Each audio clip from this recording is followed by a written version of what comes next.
Wonten ayat teng Quran niku nyifati Nabi Ibrahim namung kalian dawuh maka na Ibrahimu Yahudiyya wala Nasron. Terus Ibrahim itu gak ada zuriyah. Namanya Yahuda. Niku Yahuda bin Yakub bin Ishak bin Ibrahim. Akhirnya ketika Yahudiyah ini jadi satu entitas. Entitas itu sakit agama, sakit marga, sakit nama kerajaan. Itu orang mengira Ibrahim itu Yahudi karena entitas setelah Yahuda itu mengidentitaskan Ibrahim atau menstatuskan sebagai apa? Yahudi. Nasrani juga sama karena kebetulan agama Nasrani lahir di Yerusalem, di kawasan Hebron, di Bethlehem. Kemudian orang menstatuskan Ibrahim itu ya Nasrani. Karena mayit ini orang yang sudah tidak berkutik. Sehingga kalau zuriyahnya mayit ini menjadi pilihan tertentu, memilih pilihan tertentu, maka akan menstatuskan mbah-mbahnya. Sehingga saya berkali-kali bilang sebetulnya adat di Jawa itu salah. Anak numpang keramat baik. Keramat gandul itu salah. Sebetulnya kalau dalam tradisi leluhur Arab itu dibalik. Kama tasyarrafa bi Muhammadin adnanu. Jadi status mbah-mbah kamu itu ikut status kamu. Jadi orang nggak peduli dengan kilap Abdul Samsin Manaf, andai kan tidak ada orang bernama Muhammad Shallallahu Alaihi Wasallam. Orang nggak akan peduli dengan Wali Songo, andai kan tidak punya murid-murid nasab maupun murid-murid sabab, kata para ulama yang mengajarkan Fathul Wahab, Ikhya. Andai kan kita kemudian beda haluan, nganggap kuburan itu tempat syirik, tempat khurafat bid'ah, maka kita tidak menstatuskan kuburan wali itu tempat berkah, tapi tempat bid'ah dan syirik. Nah, status itu tuh terserah kita, bukan terserah yang meninggal. Itu filosofi dari maka anak Ibrahimu Yahudiyah wala Nasron. Andai kan tidak ada Nabi Muhammad SAW, maka kestatusan Nabi Ibrahim akan dibelokkan menjadi berstatus Yahudi maupun apa? Maka kalau mau matur, min khoso isi hadil ummah adalah as-sanadul muttasid ila Rasulillah sallallahu alaihi wasallam. Sebab hanya dengan sanad itu kita bisa menjaga status guru kita, gurunya guru kita, gurunya guru kita ila Rasulillah sallallahu alaihi wasallam. Saya termasuk orang yang fanatik sanad. Saya muridnya Mbah Mun. Mbah Mun di antara gurunya tentu Mbah Karim Lirboyo. Beliau ngaji sama Mbah Hashim ngaji sama Syekhona Khalil, Mbah Syekh Nawawi Banten. Atau Mbah Mun ngaji Mbah Karim, Mbah Hashim ngaji Syekh Mahfud Termas di Mekah, kemudian ngaji Said Abi Bakar Sato Sohibul I'anah. Saya dari gen saya piyambak, gak ada bapak kandung, hafal Quran, ngaji sama buyut saya dari ibu. Dan itu sampai buyut saya namanya Hafsah, itu binti Soleh. Binti Maksum dulu, binti Maksum bin Soleh. Soleh buyut saya itu gurunya Mbah Soleh Darat ketika beliau masih di Kudus, ngaji di Damaran. Pondok tertua di Kudus itu buyut-buyut saya di Damaran belakang makom. Jadi buyut saya kandung namanya Hafsah, punya anak namanya Sofia itu yang sampai saya, punya adik Badiah, jadi ibunya Kiai Sahal. Hafsah itu punya saudara, punya pernah bule, namanya Nyai Fadilah, itu di Garwa Kiai Akil Sirat, yang jadi Pak Said Akil dan seterusnya. Saya cerita begini ini penting karena supaya kebenaran itu dzurriyatam ba'duha min ba'd. Sekali dzurriyah ini melenceng itu tidak harus ekstrim menjadi kafir, menjadi muslim, atau muslim menjadi kafir, tidak harus itu. Misalnya dari Sunni menjadi Wahabi, atau Sunni menjadi Syiah, atau Sunni seneng ngaji menjadi Sunni tidak seneng ngaji, itu juga sudah parah. Atau kiai yang dulu kagum anaknya bisa baca Ihya, kemudian kiainya kagum kalau anaknya punya Alfat, itu juga melenceng sama. Dari kiai yang bangga anaknya tawakal menjadi bangga melenceng. Jadi melenceng itu macam-macam, tidak harus ekstrim. Tapi efek dari melenceng itu adalah menstatuskan orang sing hanifah muslimah, yaitu Nabi Ibrahim, menjadi Yahudian atau Nasronian. Jadi kira-kira kalau ada muridnya Mbah Mun kok kedonyan, sebetulnya mental kapitalistiknya itu dia. Mungkin nyifati Mbah Mun bahasa hal itu enak kayak gede, tamune akeh, duit akeh, mesti seperti itu. Tapi kalau saya atau yang sejenis saya, enak duit kiai Mbah Mun. Saya pernah khatam Wahab dengan Mbah Mun, khatam Mahali sama Mbah Mun, Jamul Jamek sama Mbah Mun. Nak moco enak, nak nerangno enak. Sampai kata ada kiai Madura itu nak moco kita berapa iso. Tak tanya, teman saya, yang kiai ini teman saya, bukan semua kiai Madura yang teman saya. Kenapa kamu tidak bisa baca kitab? Yang kitab enak dibaca milik Mbah Mun, yang milik saya tidak enak. Sehingga dia punya cita-cita mau beli kitabnya Mbah Mun. Jadi dia tidak menyalahkan otaknya, tapi menyalahkan kitabnya. Setelah saya alim, saya sering baca kitab, katanya dia, kitab jenengan tak beli 10 juta, Gus. Asal saya bisa baca kayak jenengan.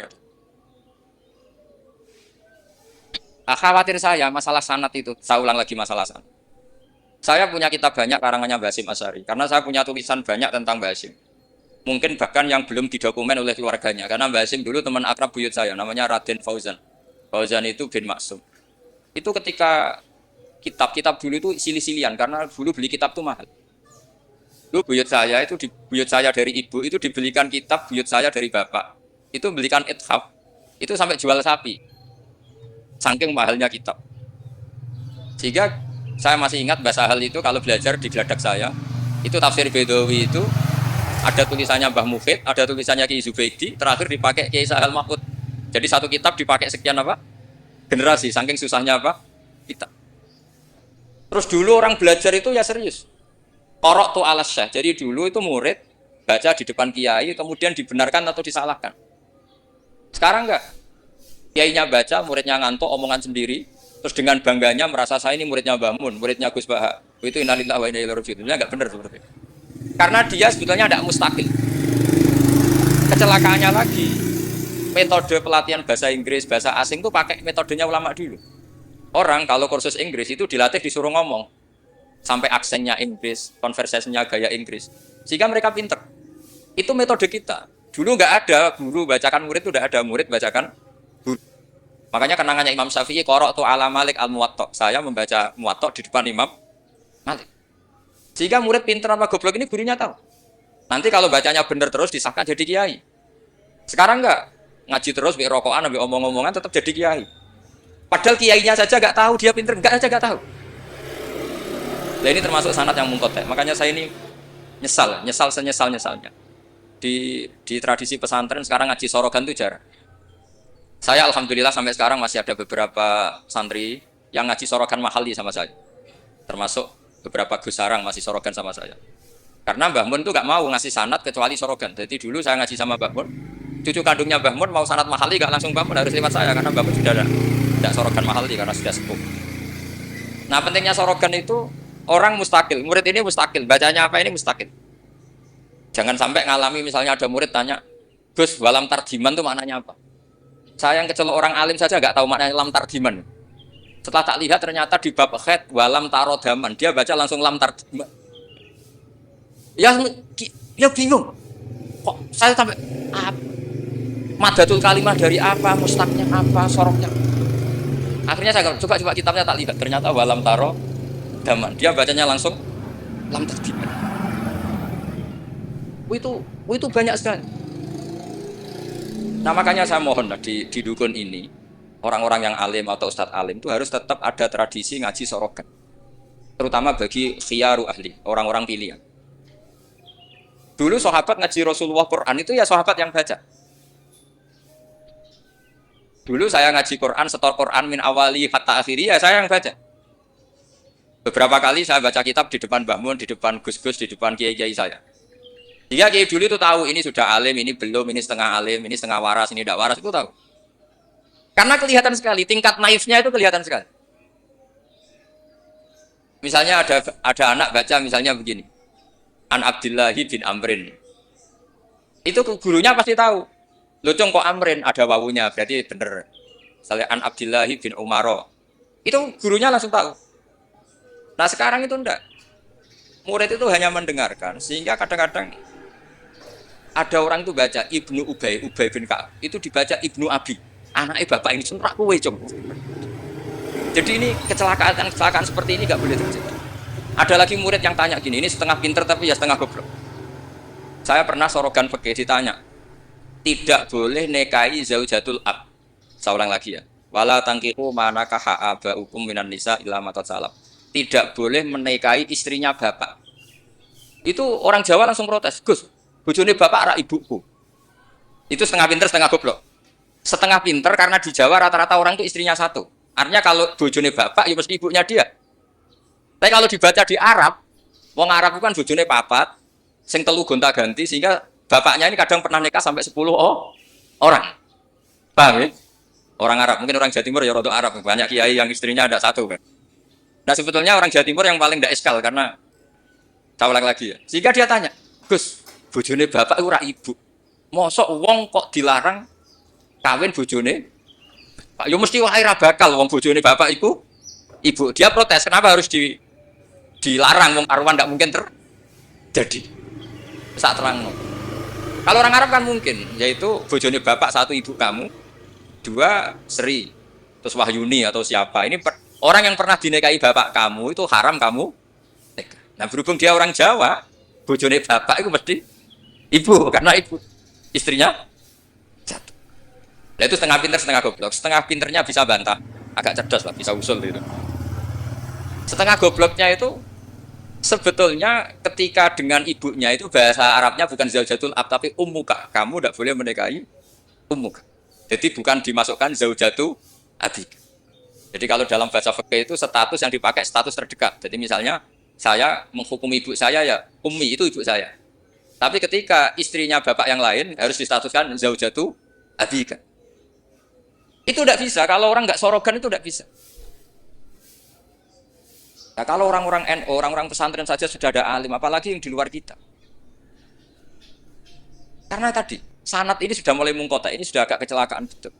Dulu Imam Malik tuh ngaji di depan Imam Malik ngaji di depan Imam Zuhri. Ya sorogan. Imam Syafi'i ngaji di depan Imam Malik, baca muwatta, khatam benar semua.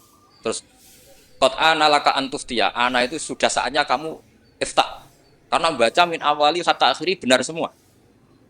Masih ngaji sama Sufyan bin Uyainah, masih ngaji sama Sufyan As-Sauri. Terakhir beliau ngaji sama Muhammad bin Hasan Asy-Syaibani di Irak. Itu semuanya yang baca Imam Syafi'i, sak logikanya. Terakhir dites begini Imam Syafi'i, sama sih. Saya termasuk sering baca kitab Risalatus Syafi'i. Saya ini sering baca kitab sering baca kitab Risalatus Syafi'i. Itu dites begini. Kata Sufyan As-Sauri, ya Aba Abdillah kalau manggil Syafi'i itu Aba Abdillah. Ma makna hadisi la tuharrikut tayra min makin natiha. Gurunya yang satu tidak baca makin natiha tapi min wakanati. Jangan gerakkan burung dari sangkarnya. Kalau sampai yang dibudai mesti jawab ini kurang penggawean apa ngobrak-ngobrak manuk kan gitu. Tapi Imam Syafi'i dengan fasenya menerangkan orang Arab itu kalau mau pergi itu tatoyur. Tatoyur itu pakai ukuran terbangnya burung. Nak digusah terbang ke kanan ila aimana berarti alamat baik. Kalau berterbang as'ama atau kaisaro berarti buruk. Nah, itu kalau ada burung di hutan terus digusah. Kalau nggak ada burung di hutan, dia memang nyimpan burung diletakkan di kurungan, tapi kurungannya dibuka terus diubrak. Terbangnya kanan, baik. Kalau ke kiri, buruk. Makanya disebut di Quran innama ta'irukum ma'akum inna tatoyarna bikum. Karena yang dipakai ukuran itu ta'ir. Ta'ir itu sesuatu yang terbang. Itu Imam Syafi'i langsung paham. Adatul Arab kalau mau pergi itu melihat terbangnya burung. Sehingga makna hadis la tuharrikut tayra min makin natiha, jangan mentaklekkan barokah tidaknya pergi berdasar terbangnya burung, tapi berdasar pergi kamu itu fi taatillah atau fi maksiat. Nangis gurunya. Padahal masih Imam Syafi'i umur 15 tahun. Wong kok pinter ngono. Makanya terus sampai dipuji-puji. Saya punya keyakinan kalau nanti fata min Quraisyin yamla utibaqal ardi ilman tuh kamu. Padahal teksnya hadis hanya gitu. Jangan gerakkan burung dari sang. Itu dulu mungkin orang alim sampai seperti itu mungkin. Karena ngajinya sorokan, mustaqil. Saya beberapa kali dites Mbah Mun, hak cara kowe naib Indonesia itu fasik ta ora? Ora dijawab fasik ya rodok fasik untuk mel-melan terus. Nah dijawab fasik padha karo ngukumi nek kae wong sak Indonesia gak sah mergo waline napa? Nah kula pengalaman karena kula sering ngaji sama Mbah Mun pengalaman. Jenengan ra kepengin nek kae wong sak Indonesia sah. Iya, aku kepen sah. Nak ngoten tak hukumi boten fasik. Itu Mbah Mun sewenengnya saya sampai diambung itu dia bilang gitu. Cara wong Arab nak seneng diambung bombonan. Kowe ku muridku tenan kan. Karena itu memang jebakan. Jadi ya sudah seperti itu. Itu mungkin kalau ngaji sorogan. Saya nak ngaji kilatan ya mau nyegai sholawat tok. Sholale gitu. Oh, semata ana wong tenan. Amit-amit tenan. Loh kenapa? Sholawatnya baik, tapi Jibril juga gak paham. Sholale itu kan kalimat apa kan juga jelas. Coba diterkib. Nabi Muhammad sholli alaih, sholli itu malah perintah, berarti kiaimu sholli alaih, berarti Pak Yai, kue semua sholawat kan gitu. Itu kalimat yang salah. Nah, iya, waqala Rasulullah sallallahu alaihi wasallam. Terus muridnya muni sholli alaih, berarti kan kalau dimaknani kan sholli maca sholawat sira Pak Kiai. Ada yang atas, mohon jenengan mawon sing maca sholawat. Nah, berhubung itu bahasa Arab, gak ketara salah kan gitu. Adat-adat ngono iku mareni gitu. Itu naib. Mestinya kan kalau Rasulullah sallallahu alaihi itu sholat alaih lah, paling nggak ada domir mustatir yang kembali ke Allah. Nah kalau terus muridnya bilang apa? Sholli alaihi, coba sampean maknani sholli alaihi. Sholli ya Syekh alaihi ala nabi. Kacau enggak kira-kira ada kan dengar orang yang ngerti itu. Tapi alhamdulillah banyak yang enggak tahu sehingga ya alhamdulillah. Makanya saya berkali-kali muji orang bodoh itu barokah. Mergo ora salah wong. Jadi penak weh. Kalau saya tangisan, nak pondok gede wes salah oleh maca sholawat mun sing ndak cit. Sing ditonggoni ahlul ilmi, maksudnya pondok gede sing notabene ditunggoni ahlul ilmi saja salah apalagi. Jadi dulu tuh orang itu pinter sekali karena ngajinya sorokan. Sahabat ya gitu. Sahabat tuh kalau nggak paham ya tanya Nabi karena logikanya Nabi kadang nggak nyambung sama logika sahabat. Misalnya begini, al-qatil wal maqtul finnar, yang bunuh maupun yang dibunuh. Saya baca lengkapnya. Idzal taqal muslimani bisayfihima fal qatil wal maqtul finnar. Jika dua orang muslim perang sama-sama membawa pedang, maka yang bunuh maupun yang dibunuh di neraka. Sahabat tuh iskalnya hadza al qatil. Oke lah kalau qatil finnar, kalau pembunuh di neraka normal ya Rasul. Fama balul maqtul. Lalu dosanya yang terbunuh apa? Wong dia korban, dia maktul, dia dibunuh. Jawabannya Nabi, innahu kana harison ala qatli sahibi. Dia maktul, oke, dia maktul, tapi mentalnya qatil. Artinya gini, yang terbunuh itu mentalnya qatil apa maktul? Qatil karena dia saat tempur tentu inginnya membunuh. Artinya maktul itu status fakta. Tapi status mentalnya qatil. Itu hebatnya Rasulullah. Ya ketika ada orang sama-sama bawa pedang duel itu mentalnya semuanya qatil. Cuma yang satu nasibnya maktul. Nah, maktul ini status nasib apa status niat? Status nasib, niatnya dia tetap qatil sebagai Jadi segampang itu Rasulullah menjelaskan karena tadi ada sorogan. Jika Nabi setiap ngaji sama sahabat, aro'aitakum hadhi, aro'aita kadza, aro'aitukum kadza. Ini terakhir, qadhiyah saya terakhir tak terangkan. Nah, sehingga Quran ini kembali ke sesuatu yang saya tekuni. Sehingga Quran itu mengajak orang itu berdialek dan sering ada kata aruni, kul aro'aitum. Kenapa demikian? Karena nggak boleh orang itu menerima ilmu itu karena dicekoki guru. Dia harus bisa berpikir sendiri. Jika Allah kalau ngendikan, nggak apa-apa selain saya sebagai Tuhan nggak apa-apa kata Allah. Kamu bilang Yesus Tuhan nggak apa-apa, Fir'aun Tuhan nggak apa-apa. Tapi kata Allah, aruni madza khalaqu minal ardi. Tapi tolong tunjukkan ke saya prestasinya Fir'aun apa? Apa ketika saya bikin langit dia ikut menciptakan langit? Apa ketika saya bikin bumi dia ikut menciptakan bumi? Aruni madza khalaqu minal ardi am lahum syirkun fis sama. Jika orang terus mikir, kalau Fir'aun Tuhan, Yesus Tuhan, atau siapa saja yang selain Allah dianggap Tuhan, lahirnya di mana? Oh, Yesus lahir di bumi. Bagaimana mungkin lahirnya di bumi tahu-tahu menuhani? Fir'aun ketika merasa Tuhan, Musa ditanya, Tuhan kamu siapa? Rabbus samawati wal ardi, yang nuhani langit dan bumi. Terus kata Fir'aun, ya Haman ibn Li Sorhal ali abluhul asbab. Sudah saya mau bikin piramida, mau lihat Tuhannya Musa. Terus soal di bumi kata Fir'aun, ma'alim tulakum min ilahin wiri. Saya jalan-jalan kemana-mana, setahu saya yang dituhankan saya, kata Fir'aun. Nabi Musa ganti argumentasi bilang, Rabbukum wa rabbu abaikumul awwalin. Yang nuhani nenek moyang kamu. Itu semua hadirin langsung sadar. Iki nak Fir'aun pangeran, buyute radi pangeran, kan pangerannya datang terlambat. Kan Fir'aun punya bin. Wong Fir'aun itu nama gelar kayak Hamengkubuwono. Fir'aun 1, Fir'aun 2, Fir'aun 3, Fir'aun kan gitu. Makanya zaman Nabi Yusuf itu rajanya juga namanya sudah Fir'aun. Zaman Nabi Musa juga Fir'aun, karena itu gelar. Artinya begini, kalau Fir'aun itu Tuhan, berarti mbah-mbahnya tanpa Tuhan, karena Tuhannya datang terlambat. Itu dilatih. Sehingga Quran itu sering ngendikan aruni, aro'aitum, itu diulang. Ngaji sorogan itu pentingnya seperti itu. Santri akan tahu. Ini bacanya yajibu apa yajubu. Kalau di hadis al-Islam yajubu ma qabla. Mergo maknane yaktok.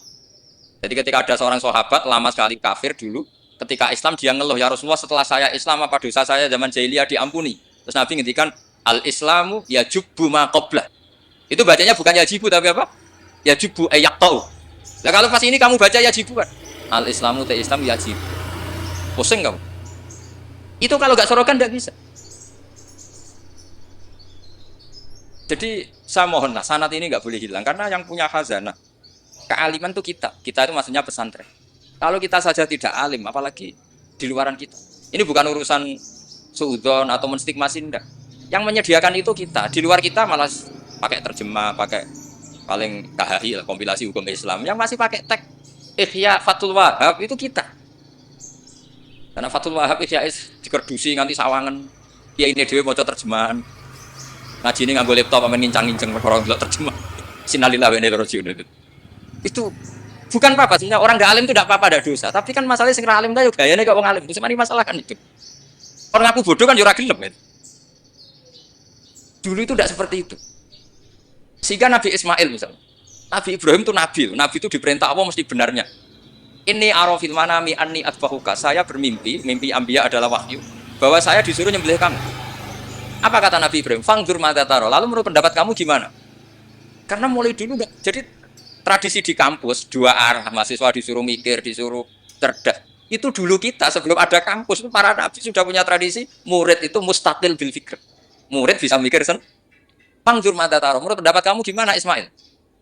Supaya apa? Kalau Ismail betul-betul nanti disembelih, itu dia tidak hanya nurut Nabi Ibrahim, tapi memahami jika dapat ganjaran dua kali. Nurut bapak, ya nurut pangeran. Atau nurut pangeran, ya nurut bapak. Fangdur mata taro. Qala ya abatif al-matu. Jadi tidak mentang-mentang. Ismail, aku dikongkon pangeran nyembelih kowe. Ayo nang tak sembelih. Tak boleh bantah, nurut. Tidak ada seperti itu. Itu lagi-lagi yang ada itu di ngaji Sorok. Kemudian saya sekarang cerita masalah Sorogan. Saya beberapa kali punya kenangan Mbah Mun, karangan terakhir beliau Al-Ulama Al-Mujaddidun. Tiap ketemu mesti disuruh baca itu. Sampai saya pas haji sama beliau ya baca itu di Tujalu Bani Rasulullah. Ketika saya di Sarang, tiap Syawal ya baca itu. Sampai kitab itu untuk murid-muridnya identik dengan saya karena saya sering. Bahkan di kitab saya paling banyak oret-oretan tulisan tangannya Mbah Mun karena beliau tahu kalau saya menekuni kitab itu. Tinggal beliau senang sekali. Termasuk begini pertanyaan saya. Menurut Imam Syafi'i, zakat zuhur itu kan hanya yang muqtad. Kayak makanan pokok lah, kira-kira kayak padi kalau di Indonesia. Tapi Mbah Mun dulu itu sering guyon gini. Petani itu saake jare. Wis macul terus gegere kaya akik wajib zakat. Petani cengkeh, kakao, suge-suge ra wajib zakat. Mergo sing ditandur mboten apa? Muqtad atau tidak kut. Oke, ngono iku terus piye? Kaya gak adil. Mbah Mun itu hanya guyon-guyon gitu. Mulai guyon petani kaya gegere kaya akik, kaya apa gitu. Terus suatu ketika tanya saya, cara kowe wajib gak? Ya nek jenengan muni wajib, kula muni wajib, tak boten nggih boten, wong kula murid tem. Terus jare bangun, ora iso kowe kudu melok. Nek wajib ya kowe dhewe aja ngelok-ngelok nah. Dulu saya iskal saya itu niki kok gak tanggung jawab atas saya gitu. Dan di kitab itu ditutup dengan kalimat fa'alaman wal qudwah li hadil ummah ay yuftiya bima wal aslah li hadil ummah. Jadi orang menjadi panutan umat harus berfatwa sesuai al-aslah lihadil ummah. Saya masih tanya lagi, loh al-qudwah lihadil ummah itu jenengan? Iya ya aku, tapi kayak kudu mikir dewe. Saya tanya lagi, mahwal aslah lihadil ummah itu wajib napa boten? Kakao cengkeh ini sido wajib zakat napa boten? Yo karek kue. Nah dulu saya iskal. Sampai malam mau haji itu saya masih dirimbalin, masih diskusi kitab itu. Ini kitab ini tak bawa kitab Al-Ulama Al-Mujaddidun. Ternyata kesimpulannya apa? Fatwa itu enggak boleh hanya gurunya paham, muridnya tidak. Akhirnya saya tanya gini, ya Syekhona, ketika seseorang itu syafi'i dan dia seorang mufassir, hal yataqayyadu bimadhabi imami amlah. Misalnya gini, kan dalilnya Yusuf Qardawi yang ngutip Ibnu Katsir kan, semua tanaman wajib zakat, termasuk kakao, cengkeh, apa saja, termasuk khodrowat, fawakih, asmar, simar, semuanya wajib zakat. Dalilnya adalah mimma akhrajna lakum minal ardh, ma itu umum, apa saja. Nah pertanyaan saya ke Mbah Mun, apakah seorang mufassir itu terikat madhab imamnya sehingga ma yang umum menjadi hanya yang muqtad? Apa tetap bebas karena ma itu umum? Terus ya beliau mau gejol-gejolkan, ya, tapi yang beliau sempat komentar al-fawakih wal khodrowat sekarang aksaru iktisodian secara ekonomi lebih prospek. Harusnya wajib. Nah saya kenapa cerita panjang lebar ini supaya jangan sampai pondok-pondok yang belajar Fathul Wahab, belajar Ihya, belajar Fathul Mu'in, kemudian kita dianggap orang yang antisosial. Petani melon kaya, petani tebu kaya, sudah kaya tidak wajib zakat karena yang ditanam tidak kut. Petani pari wis melarat, utangan, hanya karena yang ditanam apa? Kut atau muqtad wajib zakat. Lalu apa kata dunia kan terus piye to kiai? Nah ini saya mohon sekali itu murid-murid bisa memahami kalau kita itu mendiktekan pikiran kita. Nah dulu Imam Syafi'i cara belajar seperti itu. Imam Syafi'i itu dulu senangnya sama orang miskin tak ngamek karena sifatnya Nabi wa yuhibbul fuqara wal masakin terus. Wa yajlisu ma'ahum wa yardumartuhum. Wa yufidul fuqara wa yajlisu ma'ahum wa yu'tu mardohum satrus. Dia ketika di Mekah miskin, di Madinah mulai gundah. Imam Malik itu gaya orangnya. Jadi kalau duduk di kursi tinggi, babutnya itu empuk. Beliau mulai eskal, ini kiai kok kaya raya. Tapi itu dipendam sama Imam Malik. Terus ketika Imam Malik mengesahkan Imam Syafi'i jadi mufti, Imam Syafi'i tanyanya begini. Setelah jenengan orang yang alimnya kayak jenengan itu siapa? Dari Imam Malik. Sakjane Abu Hanifah, tapi wongnya mati. Orangnya sudah meninggal. Mungkin beliau juga bilang mati karena selevel. Mungkin kalau kita harus bilang kabudut. Bahasanya memang mata, bukan tufiya. Lalu siapa yang alimnya kayak Abu Hanifah? Muridnya masih hidup, namanya Muhammad bin Hasan. Kita bisa ke sana, boleh dari Imam Malik. Imam Malik itu kaya. Uangnya banyak, tapi beliau rumahnya ngontrak. Jadi kiai mulai dulu lebih seneng uang cash daripada apa? Sawah Tegal, karena nggak bisa sedekah. Akhirnya Imam Malik gandeng Imam Syafi'i dijak ke Baki. Dulu Baki itu pasar kafilah, rental lonta gitu. Kemana kafilah yang mau ke Irak? Oh saya ya Imam Malik, dibayari sama Imam Malik ini antar sampai ke Baghdad, sampai ke Kufah. Sampai ke Baghdad, dulu namanya Baghdad itu ya Baghdad, Kufah, Basrah, belum ada nama Irak. Terus Imam Syafi'i disangoni uang tuh banyak. Pernah saya hitung tuh sekitar hampir 40 juta. Karena 1 dinar kan sama dengan 4,25 gram. Ada yang mengatakan 4,20 gram. Nah, saya hitung tuh sekitar 40 juta. Imam Syafi'i mulai iskal. Kiai iki melarat sing tak belor atau nyangoni, Kiai Sugih nyangoni terus. Semulai rubah pikirannya. Ternyata Kiai Sugih itu manfaat gitu loh. Dulu dia pengagum Kiai melarat karena zuhud, bebas hisab, jadi hisab apa nih ngurati popo kan gitu terus. Bareng ngaji di Irak, di Baghdad itu, di Kufah. Karena dulu itu satu kawasan. Ini perlu saya sampaikan, jadi dulu Kufah itu bukan nama kayak sekarang, Baghdad, Irak. Jadi saya beri contoh sedikit ya, perubahan bahasa. Dulu yang namanya Israel itu kalimat madkhin. Karena Israel maknanya hamba Allah. Sehingga ada ayat, wa anni faddaltukum alal alamin, Bani Israel. Sekarang enggak, Israel sekarang itu nama nation, sebuah negara. Di situ ada Zionis, ada turunan Eropa, turunan Amerika yang jahatnya minta ampun sama Palestina. Sehingga Israel yang ini bukan wa anni faddaltukum alal alamin. Jadi itu perubahan bahasa. Dulu yang namanya makruh itu faqal haram. Itu yang disebut Allah walakinna wa habbaba ilaikumul iman wa zayyanahu fi qulubikum wa karraha ilaikumul kufra wal fusuqa wal isyan. Jadi kalau dulu Imam Syafi'i ngendikan akrahu kadza, maknanya uharrimu kadza asyaddat tahrim. Karena akrahu maknanya itu faqal haram. Tapi sekarang di definisi fikih makruh itu dunal haram, kayak rokok itu namanya makruh. Jadi kalau bahasa dulu kamu maknani sekarang, kafir itu makruh. Kalau bahasa dulu, piye hukumnya kafir? Makruh. Hukumnya syirik? Makruh. Karena maknanya makruh itu dibenci. Tapi tahu-tahu ada istilah modern, makruh itu dunal haram, sesuatu di bawah haram namanya apa? Itu kamu nggak boleh terjebak bahasa itu. Dulu namanya Kufah itu satu entitas. Jika Ibnu Abbas pernah nasihati Said Husain, Al-Kufah la tafi, wong Kufah itu ora tau jujur. Karbala juga gitu, dulu satu entitas. Makanya Said Husain ngintikan ini daerah mana? Karbala, ini Karobun Babalaun. Nah sekarang terjadi satu nama. Dulu Mesir itu gubernuran dipimpin Sayyidina Umar dari Medina. Mesir itu provinsi, Syria juga apa? Provinsi, semuanya provinsi. Sekarang jadi negara. Saya teruskan. Ketika ngaji di Muhammad bin Hasan Asy-Syaibani, itu pas beliau di ruang tamu, itu ngitung lantaan emas. Jadi emas itu lantaan, banyak. Dari satu peti dipindah ke peti lain. Terus sekarang mungkin kiai ngitung dolar. Dolarnya banyak. Jadi kesunatan kiai kalau ngitung uang itu merasa di ruang tamu. Kalau ada santrinya. Ben santri ini raka kepikiran nyalami template. Gara-gara kiai ini duwe akeh bebem melarat itu udah tak kepikiran santri ini nyangoni kan. Itu Muhammad bin Hasan Asy-Syaibani kalau ngitung uang itu di ruang tamu. Banyak lagi, emas lantaan. Imam Syafi'i tambah iskal. Ini kiai malah Imam Malik wis anggap kedunya iki malah parah. Tapi setelah Imam Syafi'i iskal, Imam Muhammad bin Hasan Asy-Syaibani itu ajib min hadi, maksudnya min hadil waqi'ah, kamu kaget dengan peristiwa ini. Iya, kamu kiai kaya raya. Kata Imam Muhammad bin Hasan Asy-Syaibani, harta ini milik saya, miliknya orang soleh, miliknya orang alim. Nah, aku rasa seneng wong alim sugih tak kekne wong-wong nakal, ben tinggo nglonte, tinggo demenan, tinggo macam-macam. Ampun, sing sugih tiyang soleh mawon. Semenjak itu Imam Syafi'i terus keterusan. Wong soleh wajib sugih. Al Islam ya'lu wa la yul'al. Wong Islam kelar tuku Innova tuku kairi haram. Terus keterusan. Jadi itu dulu panjang Imam Syafi'i rubah. Masyhur itu di fikih. Orang Islam kuat beli kuda, kok beli khimar haram. Mergo Al Islam ya'lu wa la yul'al. Jadi kira-kira kalau sekarang orang Islam kuat beli Innova, kok numpak beli kairi butut itu haram karena dzillah. Itu kehinaan. Semenjak itu Imam Syafi'i itu pinter. Pinter dia. Iya. Nak kiai tak haramno sugih. Terus sing sugih wong fasik yo repot dunya. Kiai tak haramno jabat, sing jabat wong fasik. Amen perda lindungi tempat-tempat mak. Iku ya terus.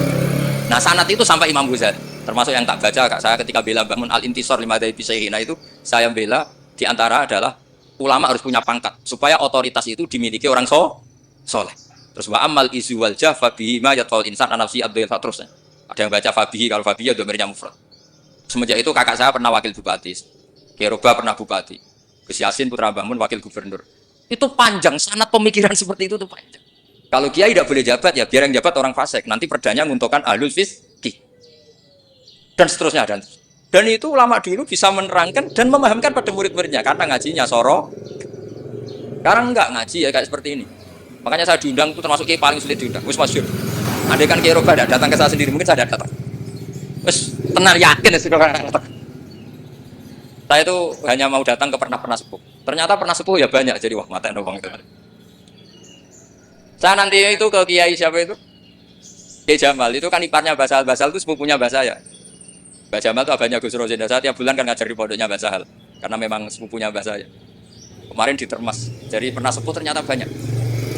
Makanya ini yang nom-nom itu haram undang saya ini sudah tak maklumatkan. Karena logikanya jelas Pak. Aturan santri itu hormat mbek sing sepuh. Nah, kiai nom ngundang aku itu dosa. Kok ngatur sing luwih tuh, wah. Jelas dosa, cara fikih jelas dosa. Apa meneh nom kalah pinter tambah dosa ngatur wong alim. Wes jelas cara fikih seperti itu. Kamu enggak boleh bantah hukum. Nah, kira-kira hukumnya gimana? Wong bodoh ngatur wong alim, kira-kira hukum gimana? Kira-kira dosa ndak? Dosa yakin dosa. Jadi sanad ilmu itu terjaga sampai seperti itu. Ada dialek. Akhirnya Imam Ghazali menulis di kitab tentang syukur, juga di kitab masalah salatin. Jangan kira Nabi setelah jabat, yaitu menguasai Mekah dan Medina, itu pahalanya kalah ketika Nabi yu'dha wa yudrok, ketika Nabi disakiti. Kenapa begitu? Nabi ketika disakiti, diusir di Mekah, ganjaran Nabi tetap hanya sabar tok. Oke, sabar itu mendapat pahala. Tapi ketika Nabi kuasa, maka ganjaran Nabi bukan lagi sabar, tapi mengatur Mekah supaya layatu fubil bait uryanun wala kada wa kada. Itu harus steril dari berhala. Itu enggak boleh ada orang telanjang toa. Artinya apa? Dengan Nabi berkuasa bisa menertibkan aturan yang menguntungkan syariat. Artinya apa? Ya sudah seperti itu. Semenjak itu terus Imam Syafi'i, wah nak ngono wong Islam ora oleh kalah. Ya terus keterusan tadi di fatwa-fatwa fikih apa? Syafi'i. Nah, semenjak itu terus mungkin Kiai jabat dulu Mbah Hasyim punya putra Gus Wahid di menteri apa? Agama. Karena menjaga mazhab ahli sunnah apa? Kalau menterinya tidak ahli sunnah kita juga repot. Coba misalnya ada pelaturan menteri, ziarah kubur itu bid'ah, dalilnya ini. Terus disosialisasikan ke semua khotib. Pusing zaman kan? Tapi kalau yang jadi menteri kelompok kita sendiri kan ya sudah dianjurkan biar ingat mati. Tapi kalau yang maklar ziarah ya dianjurkan supaya dapat selisih ya macam-macam lah. Kalau niatnya orang macam-macam lah. Tapi yang jelas itu efek dari kebijakan ini luar biasa. Jika semenjak itu Imam Syafi'i ngarang bolehnya orang soleh kaya, bolehnya orang soleh jabat. Jadi itu panjang dialek itu. Dan dialek yang panjang ini muridnya tetap paham karena lewat tadi pemahaman yang benar, sorogan tadi. Itu istilahnya Nabi Ibrahim, fangzur madza. Nah, ini mulai hilang, makanya saya mengutarakan sesuatu yang mulai hilang. Cobalah dihidup-hidupkan lagi. Untuk anak-anak kiai cobalah tetap sorogan. Saya alhamdulillah dulu menangi sorogan. Sekarang beberapa gus ya masih ada yang sorogan sama saya, sama guru-guru yang lain. Di beberapa pondok ya masih. Itu harus diteruskan. Karena itu sanad muttasil ila Rasulillah sallallahu alaihi wasallam. Masyhur itu. Ketika Abdullah bin Mas'ud mau ngasih sama Nabi, Iqra alaiyal Qur'an kata Rasulullah. Aqra'u wa alaika unzil. Mosok kula sing maos Nabi kan Quran diturunkan ning jenengan. Inni uhibbu an asma'ahu min ghairi. Aku seneng nek maca wong liya. So Abdullah bin Mas'ud mulai baca surat Nisa. Baca sampai ayat fa kaifa idza ji'na min kulli ummatin bisyahidi wa ji'na bika ala haula'i syahida. Fa idzan ainahu tadrifan terus Nabi nangis. Tapi intinya itu ada sanad bahwa murid yang baca. Nggih ngoten pawon. Assalamualaikum warahmatullahi wabarakatuh.